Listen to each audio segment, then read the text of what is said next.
Yeah, but we are watching Makwaba Efa Emra Bedjem Jumedi so on Adom TV. Live on DSTV channel 280, Go TV channel 119, Multi TV. They must also yeah live and so yes stream on all our social media platforms from Facebook to YouTube. Maybe I could be Adom TV, Adom TV. Streaming I share, ja comment. I was here. You know flyer about we say, "Mwashe share Juana." So, for the first time in 9 months, a former CEO of a previous administration and a current CEO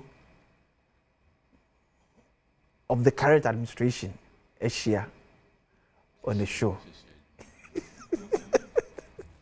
Almost here on the show. And I really disappointed a man for. Topics, then I'm ready. Comments and then what Eric J. Posters. Another person, what guy near what Kofi Ofosu Nkansah said, yeah, I say. Unfortunately, I had a disappointment.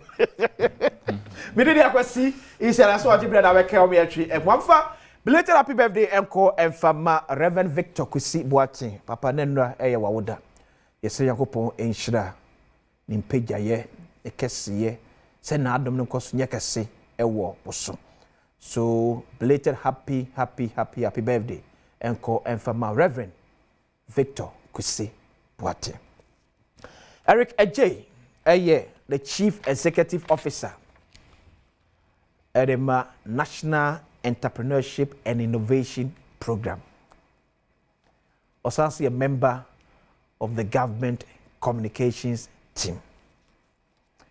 Kofi Ofosu Nkansah, a former CEO of National Entrepreneurship and Innovation Program.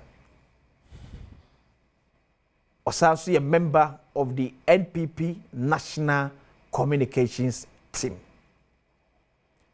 A full supporter of Dr. Mahmoud Bawumia. Akanaipe. O finding X now, or say to him say Akanaipe. Because a cream beast. We start already breakfast. CEO quite way and no money arrangement. No staff. I'm from no staff. We breakfast be happy be. I say advert be and chance or maybe ya never papa. Eti open breakfast papa. I'm our office for one casa house be open breakfast. Queen beast. Catering and decoration service and make for Eddie Amao. Or more Kwashiman. I'm in Macedonian Methodist Church. And Eddie and from 0244 362 256. 0244 362 256. Queen Neddy breakfast, Papa. Coffee walk out there. Mia, nobody area chain, Kakran. We are call. I don't TV for what to say. Oh, yeah. Will be answering your part. Chair a refuge for Dr. Bomia started. Yamipa as a campaign idea course that free a bra party in Peniforma coin, sir, and Penifoot me by form a file or nomination or file. Not just a witty made it. Oh, okay. Would you my dear campaign? Just into your own office in Ano. Okay. Or your campaign, we share various groups, mobile bed declare manade. And I am a power, so I started a probo. I will start to Ashanti region. Okay. Eric Ejay. I can see. Abemuye. Difference wa Abemuni opposition. Okay. Dear number difference aba. Oh, difference a woman is expectation no. Okay. Huge. Okay. And number of course opposition na onam for near 10 is only about 1,000. Emukura 200 fraud there be a farmer na your friend now on fan why you Jay? Yes, because you know something. Kofi wa is say upon let's say be in a private business or Kofi. Yeah. See. But me pon mo bibi amekoye in the name of Aban. Yeah. But more expectation no omo nim de oye. Okay. And when na oye no. Into always no omo no hia wa e wo so omo nya wa problem. Nti Aban ne opposition there kwasi difference will move papa. But me nyina kan leadership no ya da ya me na o mi sa mi se German of to same cry ya kwan so boko ye bi adanya wala boko ye call Doma East. Okay. I say NDC party no mpanimfo tena say 1992 edin hihye gu ono. Opening ba kwa na wo brekum. Ye say on the car say ye mfa chini ye enya ahyenso de. Okay. Na kunedu kofa na no ma no be si so. See. Za opening no dane toy. Okay. Ni okofa chini no e ba idea no ba ye no. Ba na de na anomansi so. Me na me say no ma. Na odane toy. Okay. Tena ina boko. Ho be hia se ko ntie koy e wo brekum. Yewie na esan ko doma akwam samegya mfikrum. Yeah. Wonso na ohene na adane ato ne benkum. Ntie ne general mu nyina so san koy. Okay. Yewie na ko wamfi. Wonso na ye constituency executive back na wofo and monso da form. Okay. Ye ko boy na ye de be wi kumase. Oh nice. Enye easy. Akobedi ende ya na hanu ede. Makwa na say hope say there. Ye nyanye but last Wednesday crime call Rose Minister we Kwame Abuja. Okay. Omoden to egu akwan we can part of the big push. Okay. It means they will catch minister very soon contract and be started. So the people of German of Ghana constituency akwan ya ni first ebetimi atoso me no. Ba me ogidi se ene ma be hyase nti course na ye ba no yesre mu a ye awe nyina efa so bi. Okay. Nti de wose ye bia no ye be ye. What I say? Obi? Everything. Menimut me 8 year Asemwa, the General Secretary of NDC. Yeah. At the two. Yeah. It's dangerous. Me tie no, yem shame. Say if indeed it's true, then our politics has come to a point danger near too high. Menim how who differ. Yo, me da say kwesi. Me say accountability there. Our home politician bia even so party egusu wa ban mu kra we stewardship your account to a good people of Ghana. Yeah. And abeye bibi nso say the developing country to say Ghana yisika sem enkuye any corruption perception and any reality ni adi nyina nti no aban bia petumi a oyusu corruption e de campaign pa. Yeah. Na amanyosem de wo opposition a utimi ka bibia because no bra wo de be yes ade ni nyenu ho enti o kan e bia mfie nwotwe achi mfie na achi afie achi ansa na expectation ba be reality. Okay. Nti amanyofo ye wo opposition atem bia ya na ye kan sem ahodo pi e de pe votes na ye de my supporters and so akoma eto mo yem se enyatumi a sese ne be ye. Nti wo hwe enwa na NDC fo a amo opposition no amo ehye bo pi e wo fighting corruption.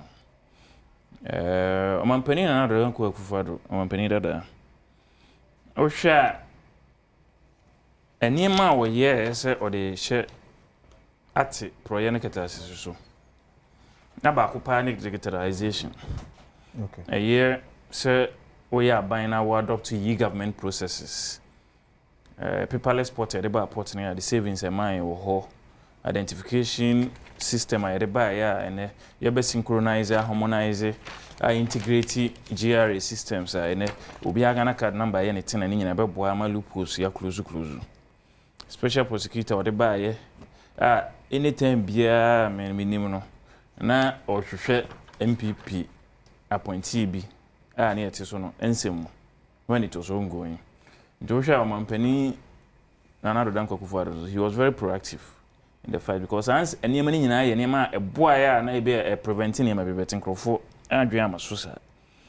Genuine when this for moving by part of their manifesto promises, almost to be the aura and also almost share bo say about $21 billion abandada mufo afa kwati kwan so afa ni nti omo ba omo behwe na omo agye na omo de aboa oman no mpuntu ene adwumadie efise ebu ha yakwa ya mefa yakwaje 1 billion a itimi chichim tranches kra ebu 400 million as money as small as 100 million na ya twen wa IMF so no kra ebedu adala ne timi stable utimi se na ye enkwa aba economy no eti kwesina ka 21 billion nye sika ketwa o hwe Ghana the size of our economy rate na year 2024 total size of the economy a nominal gross domestic product GDP $80 billion United States dollars.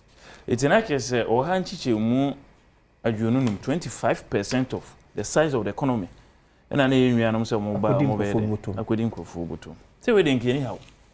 So na what the one all can say no enye no na edion na obako through the various prosecution processes. Ade akokot akoji adanse approve say ampa ya kan say bia national cathedral nkrofo diska na the evidence akoto judges anim amoma hu say ampa ekwan ya mofa so ye adwuma no mo diska na ampa na eho na asem no ye den ewo no okay so hwe aban na ye so ye ba ye the NDC fo ko gina court sa api okay so cases omutimi wie na 5 cases throughout the 8 years. Yes, enumpe ene yetimi wie. Enum no wie no na ya attorney general enya judgment 4 out of the 5. I get the success rate no cry enye bad. The 4 ni enya success rate em say venture capital Maslow Atuesian and then the rest of them. So at here.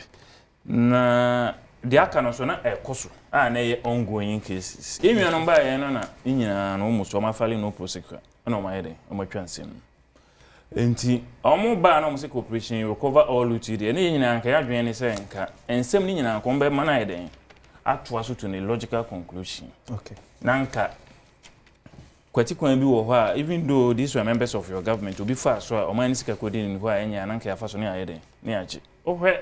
One of the cases in Point Esaglemi, for instance, Abayan spent $200 million. Na project scope no, I was saying kaye a dime makumako 5,000. In the end, no, 1,500 out of 5,000 ye then. It's me ye. The sa 3,500 adana man. Anything and penny form share say you made so no. Abayan penny for from so maybe one content on much by this can ye then. Acquire. Nti u bejai $200 million scandal issue. Obi also be recover all it. Na wakofa $1 million and as $2 million sky train because I know MPP for men can say bibi entwe ye sky train mu hwehwem. Okay. Ade ba ko so a ha me kakra sometimes ye kwan a especially yoko say omoche aban panifo aban dada mufo a ya omo de faso be conditions omo ye ene kwan a Rambo style arrest sometimes ene sa na manema no ebia emre BBC ya na nkyere se chinchina wo se ye den ye to aso ye because kwasi we nyina mu no de hia ne se ye de nipa na ba ko gina court na adanse na beda ho se ampa oye bibia anye den anso ni aban sika kodi ho ne age enye theatrics no ene kwan ya fa so ko ye ne ya ma ne bill se se obi ku nipa kra ya ma ne bill se se am no kaza me se ewura kwa me palo da so sorry kufia palo so man bill of 10 million now kwesi human bill now the 10 million to so the parcel group one access in 10 million so until sa president na set so wo mu se ebia state institutions am fight crime to say you ko no mo sa mandate no but nipa na to on discretion and o say ebia offense ni nie emudu ti say ntimi fa say into so shatter wa lady shatter movement for ko yom ko yede so so 10 million about 5 million nti yoko omutimete so and o ko de ko start 10 million. So it means any man in a home here, sir. The here say, oh, you go over friendly panel. No, I investigation. What church on us, and we are the Attorney General, no, so they are court. May I in them. Go for damn it, him. The entire answer my call court, a 5 penny 80 million. Lord, no, any acquire your fast so a dinsum. No. A consider or her lawyers need to use technicalities at the heading. A BT processes. No. Into a so on uncle or ye bill be at the parliament. Aye, that why actually. I am say draft stage. Ya passes amra na Ebia sa ade no enru stage bia untimi enye some technical moves bi okot one famous time. Okay. It is any man na yese yempanifo no as say omon so every attention so omhwe no madwen koso. Na ye expedite because se me wodi mi kogina court na ye 5 years a ebia psychological trauma me kom 5 years no ke di assembly 6 months a ka me ho ye den eto mentem inya fa hodie obi okra onye guilty so said the any time ipunimu ne and response mo call 8 years because of the technical processes amalo for use ye e waste time na and attorney general free so na ko ye ho bill ayi sa ne man free amana koso no ye ne sa na oman no anya ska yesu onya na oma sabi omunya boni bia se de minister to force ye jani no no so ya den ya jano se oman no be ye appeal na no so ya den wa ye enti me de man no be sie no and some NDC General Secretary Ebra Fifi Kote kan ye no a human institution possible e betimasi eti abanda dem nipa betimi ene na NDC General Secretary me ni abam it is NDC General Secretary aba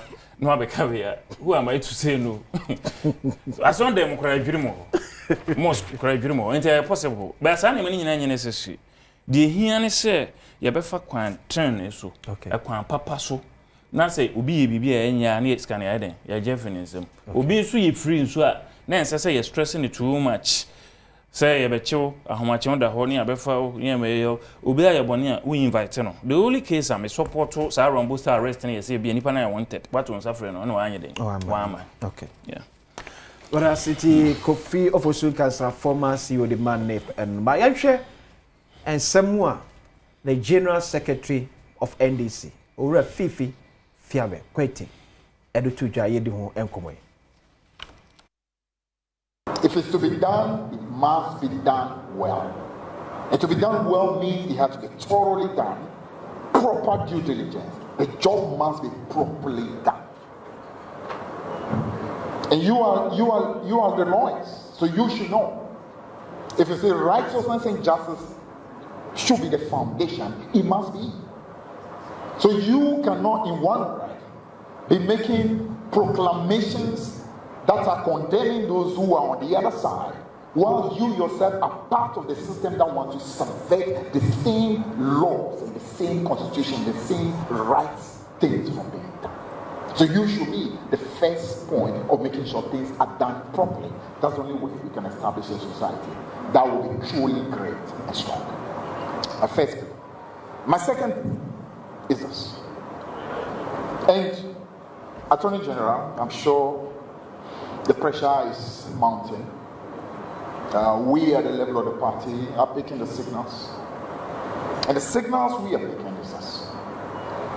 That many among us, in spite of the fact that pleas and the pressure coming from the public that the things have to be done properly, punishment must be exacted, and things have to be done. Some among us are busy trying to cut deals with people who are supposed to be prosecuted. Some among us are trying to cut deals. Some are becoming conduits through whom pressure is being brought to bear on people who are supposed to do what is right. I'm not mentioning names.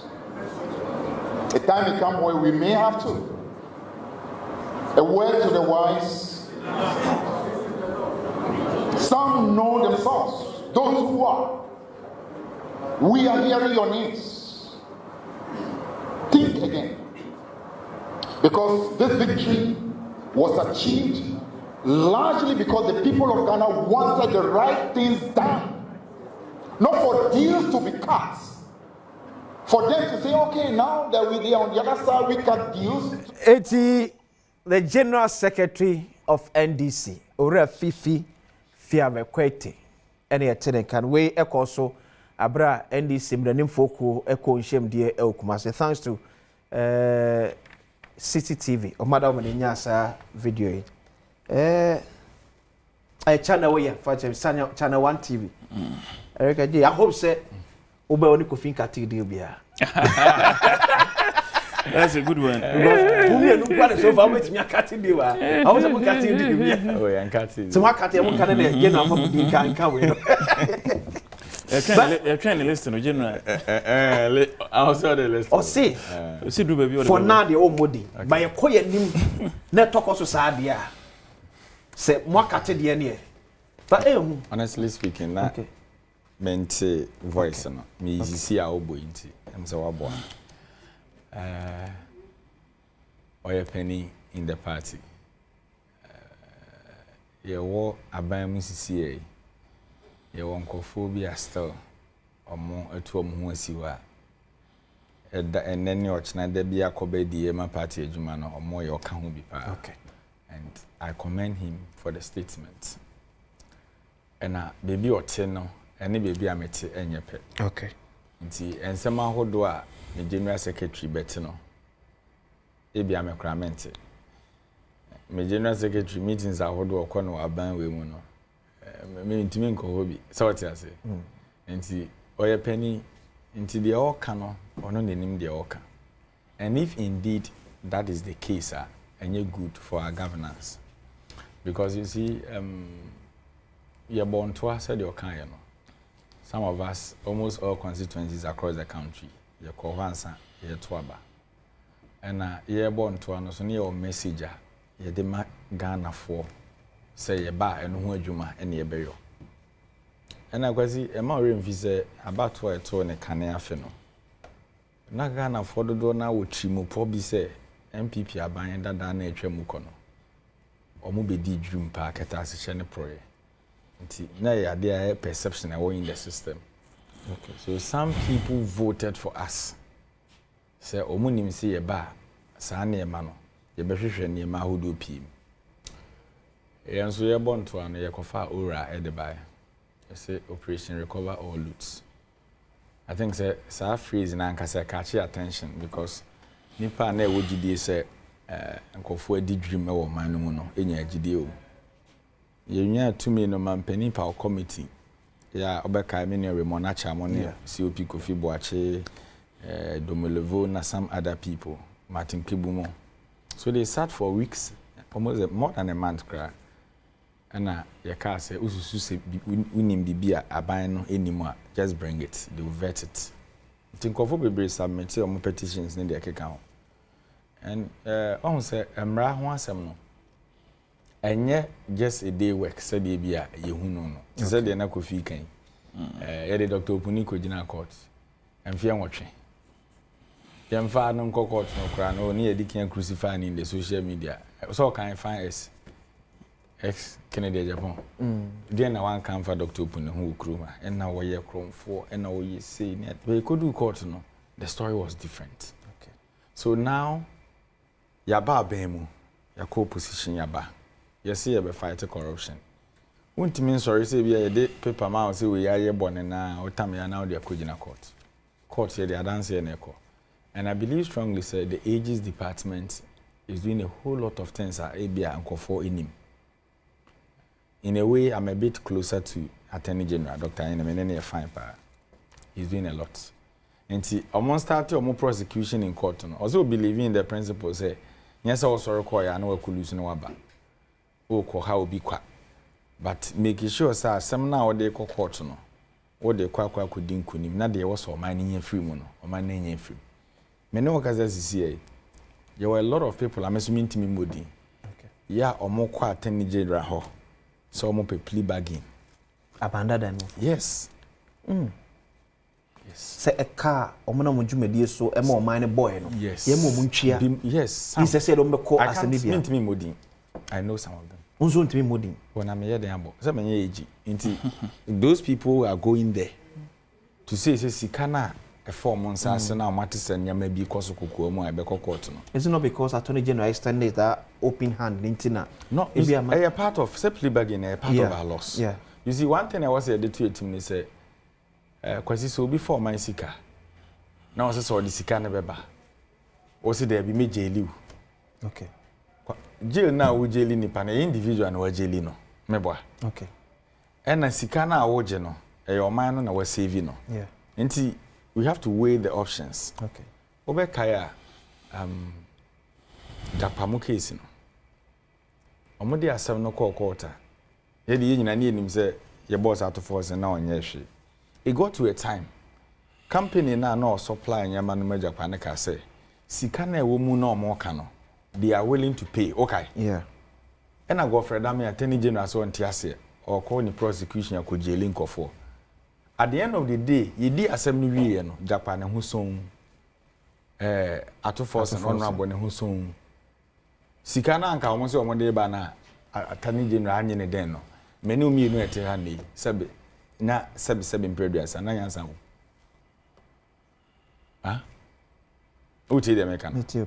Company ni so de ba. Also see there be me target na to force me penajeli no because that time na skirmishes now ye ne form ye say by election date as na na so the whole issue was about to force. At the end of the day court batan atena se abo asem na agu se na one adanse papa bia. And the plea bargain a part of our loss. Okay. And to say bi ko ho na age betimi agi sika ne bia ba. I have no problem with that. So I think the challenge be most war plea bargain no yes. We are then you are giving window to a man for you are not giving window. Ubetimi for Mexico. You are not giving window. For example, the Unibank issue. Say ubetia 60%, 40% bako. Nti ene say nyame pemu Eric Enyesa. Say Eric Eje taking advantage of the system. No ubetimi afa $5 million. No ko set up business enya so mfaso. Ni ebeba no man so metua by $7 million. Na mu $7 million kwa de twa mu 60%. Eric o man ye di na bura na say ye de kwazi wan say etoda o de oyen central ni kwan a ye fast di asem o court no mo kwa asem ba ko pe na mo yi na mo blow ni paper ma de chia na ye discuss. Okay. But bia the details yi na ankasa no mo munya. Okay. And no one can say what they did in Uniban's case and wrong. And you're wrong. And go for and watch Romo. Yes, you can also be a biaba. See, ni see na ni payments a year the man. Yeah. Now, because you are the beba, yen tenazi ase, yen men on kaho. So the yen try na ye ria jelly crani jelly no. Then you be answer mine. They make an what say. And I thought that one may be American. Some of these institutions are na ye try o gidi ne de keka ho no. E bia nso ye politicians ye wokruma ye ka ho contribution ye contribute to the woes no ye ka ho bi. Okay. Institution bema contractor besia so mfa nkoye adwuma. O de akoye adwuma no mfie nwotwe ana mfie nso contractor na ontua ne ka. Bank no so e ka mene no. Na ogi dis sika na so bank na di no. Utua contractor no so ka no ma no no so kutua bank. Eniema ne ya na yensem bebre. Okay. So me dey mesre me general secretary akaza I can't say much because my dikin can minimum information or okay. But I believe strongly say Dr. Anyini is doing something. Okay. I believe strongly. So Kofi can we find okay. Kofi now can dey say Iyoko. Yeah. Approach na amode cheche nkofo ni bill na ya na the Rambo style. Yeah. Rambo style I don't care say. In my example, this is so Kofi post video. Police for padancy almost statement omushi or almost say omran omechire video. Okay. Ti can I say come to omon side a friend. We dey ahomache on na yere ne madana omko tutu ne pro ne ekoso an ba I don't know the later mushi no so say nsem no omede omechire. One say yeah. Oh my na ye chichire ye the politicians asofo no he enema ye de enyenye Rambo style amokan one among the Rambo crab Ghana. What I say? Now, one political party among the Rambo Ghana, Musro Rambo star. I thought that we should be a bit honest. You couldn't say uncle for the son of Mudio Mujuma, Aban be happens to say Anomoyan. Say, ya, you beat me, Yabu BDSC, even Dr. Anyini, Attorney General Yamekan Assembly. Okay, your co-position. Omoko ransaki ni fie. Then Attorney General. Maybe Penny Energy Minister, current one. John Jinapo. Omoko ransaki ni fie. I am not saying say enye cry and to us. But me pese o ti ase say nye na na kwadubre. Okay, say me acknowledge. Say BSc that and HSN. Yes, never. Yeah, nana kwadu ni bri ya tie di. Sa na ye no. Me TSC e, omo be family Rambo style I'll go. Now, could you say me be am kan kire. Rambo MPP for nko no for. Me say mo na mo de Rambo na nkasa bag ana. Na ye start. Omo fa NDC ni bia. MPP for nko a. Now the Rambo about start me fa nyima. Me TSC e. Okay. Me anya boni bia o. Sa National Signals Bureau. Yeah. Say na ho na taboaten. Unim de omode yame o. Omoko opposition. Yes, unim de omode yame o. Ye invite me na I was say me call 5 day me call 3 day me see me nko biem. De omo promo nye. First day me ne lawyer digital makulu ne call. Me say nkofo yi de me call chef fidie bi me say nsem a me ka ne ye tro ndi fidie ni hwe mitim. Ye me lie detector test. Say no so na mo de buy Rollins. Say no so na mo de buy Rollins. Ye di me ko tena ba bi na ye di afidie bi chichire me ho na me bisa akwa se masa me ma adwene no de me kan wo so me bo afidie ni me ka ho na nye mu fanda na de buy ye do share lie detector machine in opposition say na wo twantro ye de hear me no woni mo ho edugina na me ne no ko ba me ka wa abonten kra da because de omo ye na sabi aba ne nyansa bi anim and I come say at the appropriate time I respond to them squarely. You were brandy be your friend Benjamin answer. Okay. But that's all. I like you, but I know you soon. But that's all national security. No, you shouldn't say. Oh, one and now you're more hatchet man or national security. I know him. Now, me kai, me no one meeting. Me busa no question. Now what you say? The omo de me. Omo kofa my wa mienu. And I me mu amiensa. And omo busa me 7 phone questions. Omo busa me make sense. So you go to a time. I am pain. Me can't me rap. You go to a time.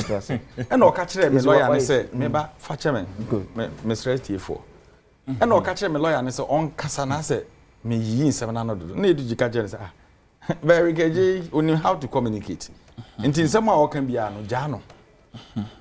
But Saturday night dey me the opposition and I won't in the I don't want to talk about the main issue. But MPP ni bia ko ye ni bia which hunting ana ye de Rambo star kwesi me se ye maami yi matade ene ye de enema bi so me ho oh it for that national security for boni be na mai into question obusa me bia me say yes onum wi me say yes ofa cocaine me say yes I was angry because you see say nipa ye wade now cry diawa it is not easy and the omu busa me no there's no sense that but who feel say na enya dia enya question na o say bisa nya question impo dia wa frame me ho no nyansan nim say na o frame in the first place enti me call ho no me call ho no me call ho I told them say ade bi omu pe bia no o mbenya enti time omo de me question machine no question bi obusa bia me say yes onum wi me say yes onum jot ni nyina everything question bi man ka no wo fa fa bi aka ho wo club mete ho search wo escrow and o ka kire me wo bi and o ka ni nyina so gitum so na me fa ho na me level na no mo de me ko me se de o mpe bi o mo wo girlfriend o de kwesi uni mi bi na ye wie no first day ni jam ya na jo be 11 unim yare ana ha me pa ya osa na ye de me ko share hosa anopa be 9 na ye jam ya na jo 11 na the whole day the bian tom yem pain no na hu ni sen so kofi fine ene ma ne bi wo ha wani nye ho ba me de sa ma banda da ne DJ me wo sa de no ho me mfa nche munana kufu ado ne mpanimfo da because how na ka monto bode jokura ma minie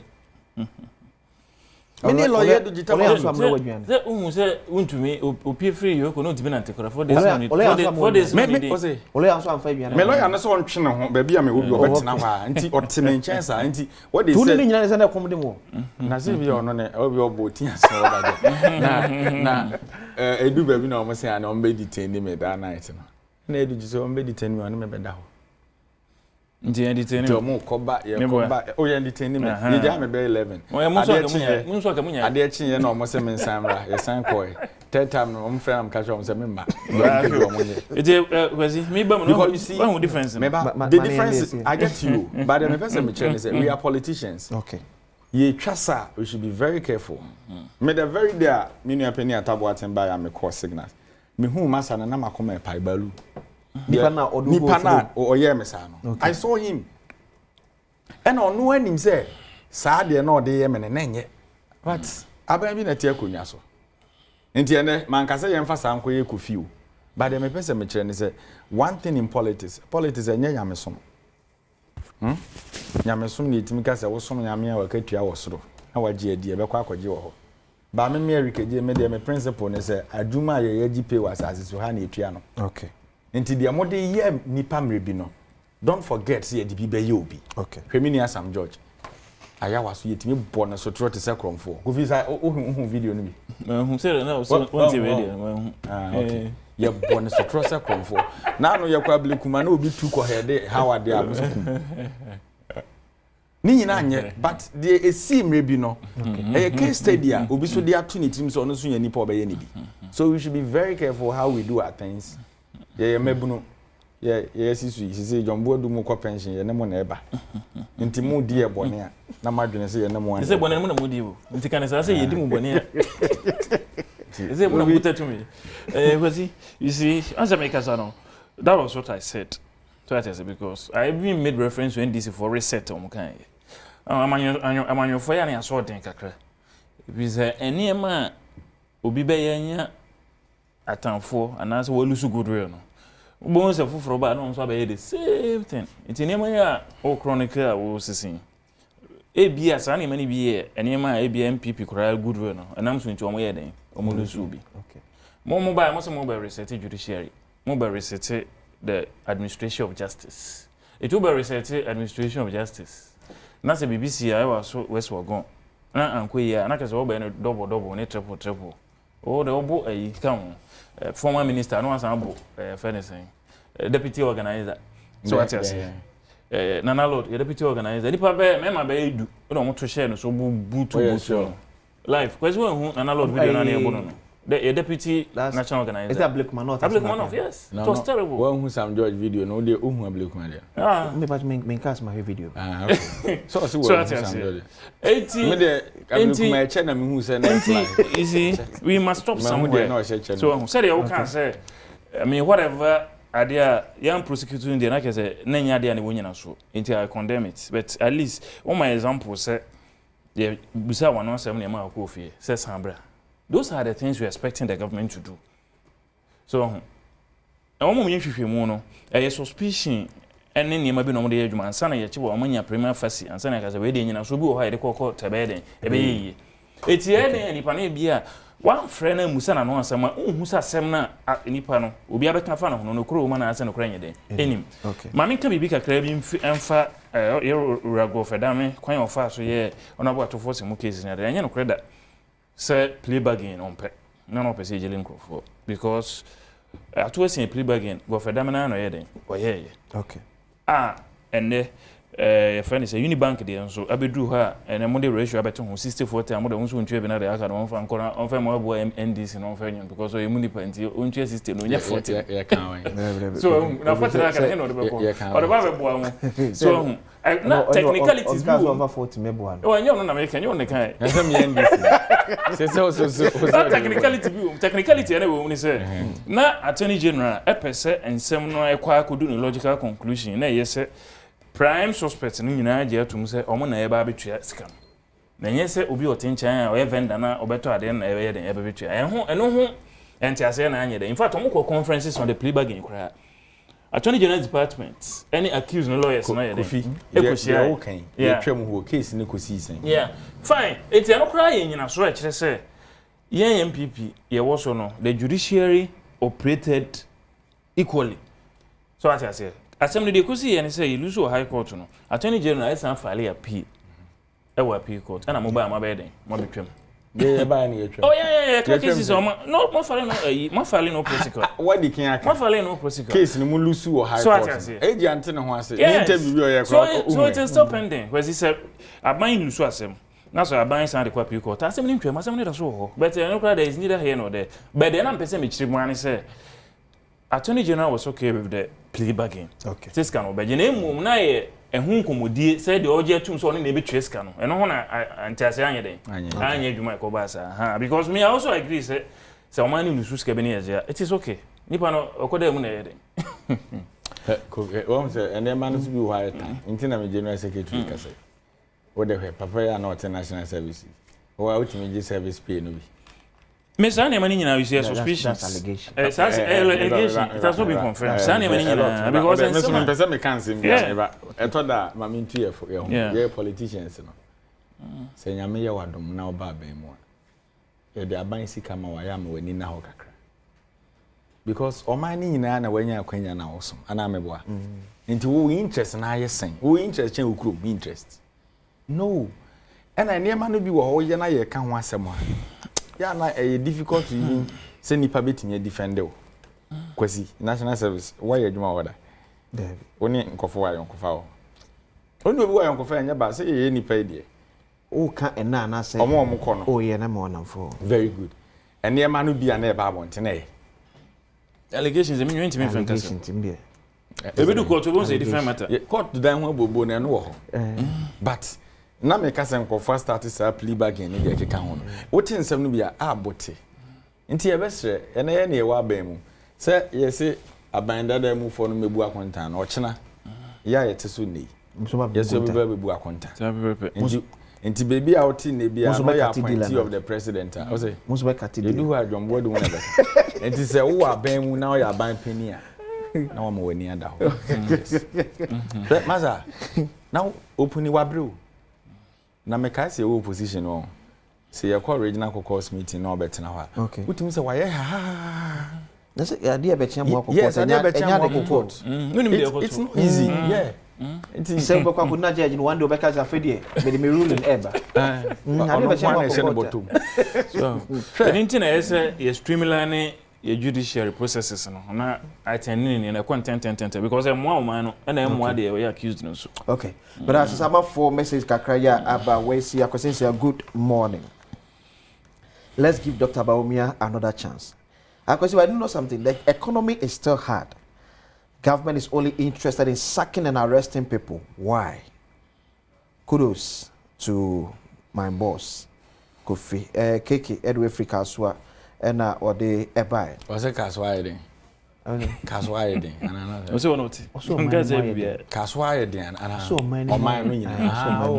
No, say, or support one. So let's give Baumia another chance. Oh, no, that's all my head in your cancer. Okay. I was saying, good morning. NDC promised us 24-hour economy. 9 months of NDC government has demonstrated poor vision, less leadership, too much talking, no action. My MPP family, let's unite for victory 2028. Inshallah. Kumensa Edwefe Domi Plateau. NOD Ebai. Can I pay? That's 41 now to baby. I was saying good morning. Extend my greetings to Eric and Jay. I'm watching you live from Inkrakan, brother Kwabena, Eddie also Eddie Bayan. Was a good morning. I was saying, please tell the National Democratic Congress that we cannot believe them that they have sacked the Chief Justice. Please, I think they should go back and come again. I'm Benjamin Pepra from Aguna Nyakrum. Also, they also Eddie Bayan. I don't know. Where is it? Oh no, it is. Otopa, where they fetch me. What I know, she do. Mr. Mother, yeah, your messages no. And why? Your messages no, I want. Only pen for a while. Say, when you want carbon, say, it's nice to be around them. Your message, and Tipako say, good morning. Extend my greetings to the grassroots president, Kofi Ofosu Nkansah. We love you. Way from Abrewa, Bubuashi, and also Eddie Efri Ebai. And I will say my regards to other movies how I come to Captain Afeku A. The state of insecurity in Ghana is becoming alarming with Ghanaians in Cote d'Ivoire and Burkina Faso as refugees, which is unprecedented in the history of Ghana.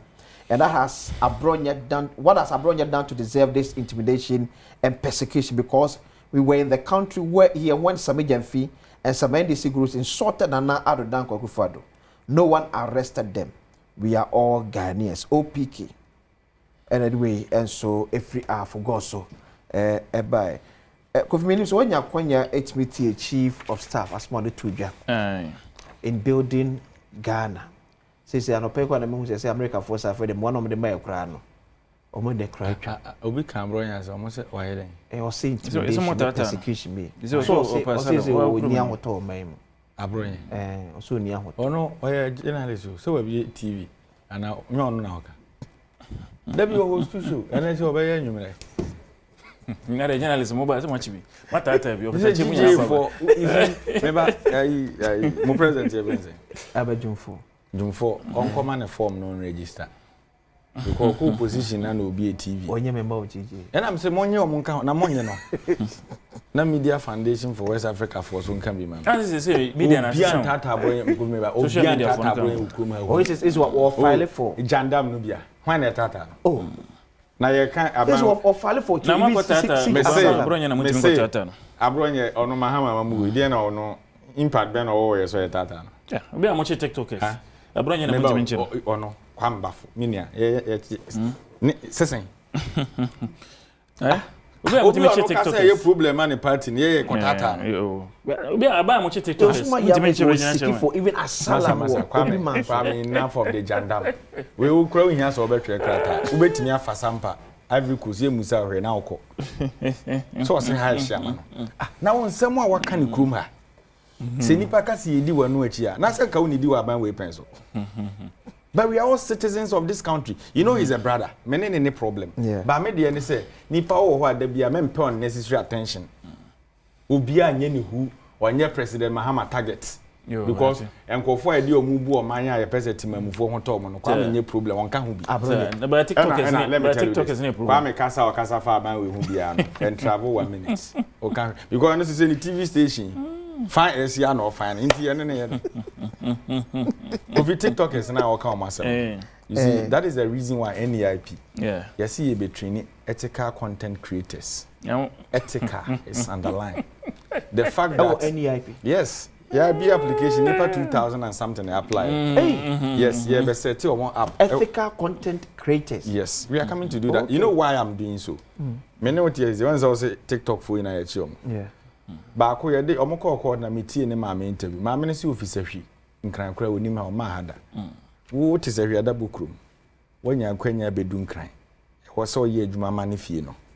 Wo twe mobile phone de si so a. Ensem wen wo se wo ka tire. E na wo ka. Kelvin na na asem asi. Kelvin na kire wo. Nyina ho ne firi. Oye na ebo Ghana nipa ye hwere nipa nwotwe.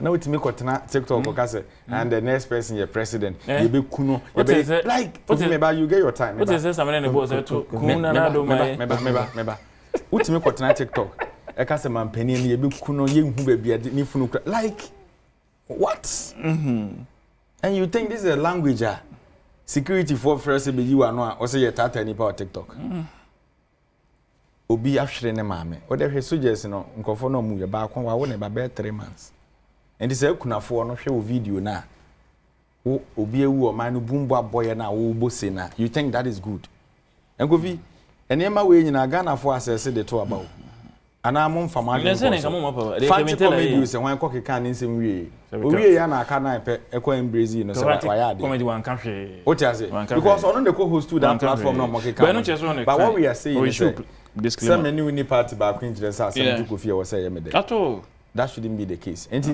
can they me expecting say wo crowd be too omofo you too omofo say kasa bi wo ho a better start over be say wo say wo ka but say wo hu ni say you good there I think it's good was answer na me call you lost Zebra answer no kind so until say MPP ba power na na do dan kwakufu at the time no na nka menim say anoye pa ade anoye a yetimi de si TV so the better internet so man ekoso sa my challenge me Eric okay so before 2017 so obekai blogger to say Kelvin a odi krom ha hemfo nyina atem edi empanifo nyina atem from president to the last appointee me ensem oka efa me ho printable no because I start to attack a process to me ada mo ko yi ano so empanifo anyo mo sa enema enima mintimi ka wono ka fam so what I say it is ansem na NDC na omu free so omu petumi eti omu ko share Kelvin chi e ko share ne kutupa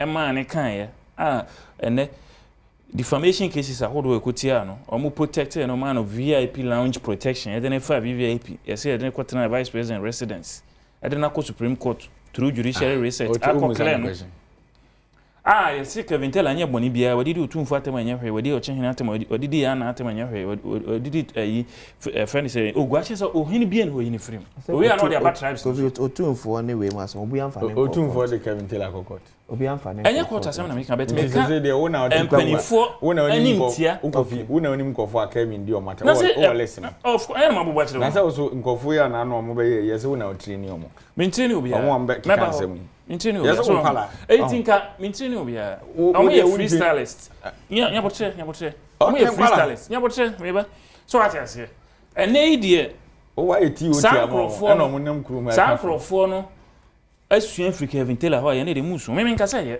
I have spoken about this and condemned it on several platforms so ati ase ene nsem ni bo ha o ko TikTok na tia na ya ma che say jo mo mpani pa na ye ka ne ho nsem say because ni pa na tete fident internet chi bo baby wo abrochire na wo ka because obi ye 8 years efa ne ho die na obi ti na abrochire ka ne nsem ho sabi na abo obi platform so na obi aba na platform so na abechi no fancy comedy ni pa krono ba na platform so be kan asem no o ka chere so ntwensan esan ko issue disclaimer video e de condemn e pa chew se we de ntwe ye e de be no onye kwasi ye to platform so se ye kan bibi na so for so ye na se ya ntwe ansan ya e de na be o be issue disclaimer no multimedia group of film and nobody will come after you and blame you for doing it.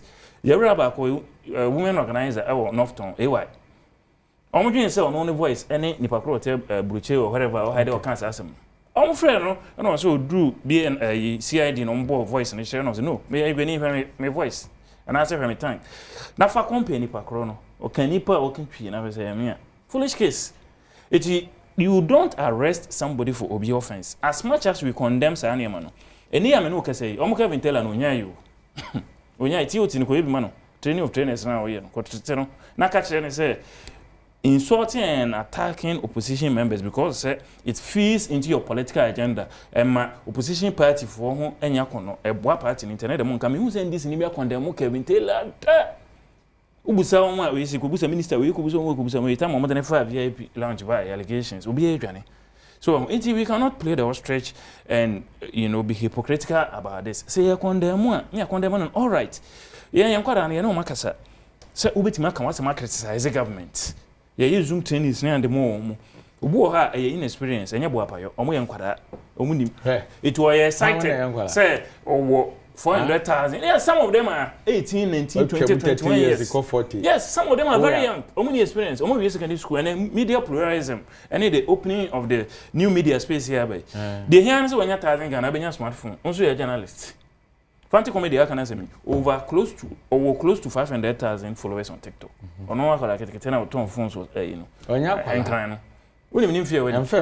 I say 80. They are not exposed to any experience and to mobile almost my better but opening more on a journalist at BB FN allow silence when he no the analysis issue upon or church Ghana bloggers at Ofosu Nkansah oh yes ultimate training kwada o di fake news na ba when so anya no kra enti say ye pese ye new media landscape no e sort here. Let us not pretend. Let us not pretend. Okay. Let's regulate them. It is a President Mahama. I can bloggers no answer. Say regulation is good. Let's provide them the training. Okay. But some bloggers no. President Mahama Pacho Kelvin Taylor come. But I say. Na man entity any bi. No nya for Mpensenpensenmu no bi o matter. Answer wono. Meba Kelvin. 5 seconds. Starting ejuma nyene. There was a time. Na Kelvin money ne di kaso. Enye no kre. For sister or Saturn no need atem. Mo na mo man study atem. Start here no kan yase. Enye no kre. And I ne e ba mo so. What was it? I can for bubu say say kwan na kan. Enye no kre. Eric. Me challenge o say Father Kelvin Taylor. Ono na o de Kelvin Taylor AD. But as immediately akwasi Father say come Queenbees catering and decoration services. Mr. Wada microphone off. Say open baby abenya breakfast papa edia eye Queenbees. From 0244 362 256 0244 362 256. Let us breakfast papa ever frabo e chemidi akwasi isia o chine da from esa to as consider Adom TV yakra